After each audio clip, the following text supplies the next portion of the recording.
एक अजीज साहब को सलाम कर लो तो अल्लाह माफ करे, वो जान छुड़ाना मुश्किल हो जाती है।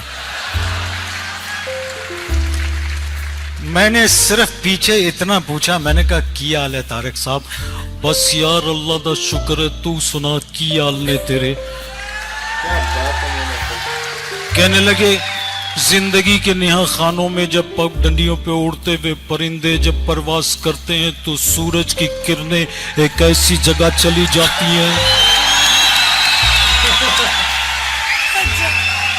जहां इंसान अपने इदराक से दूर होता हुआ शफक के उस पार चला जाता है। मैंने कहा अल्लाह के वास्ते मुझे स्क्रिप्ट याद करना। हाँ छड़ बैठ यार, मैं तुम्हें बताना, ये जो सूट पहना हुआ है, जिंदगी में ऐसी कटिंग्स जो होती है इंसान के खुशनुमा होने की दलील होती है, और चलता चला जाता है।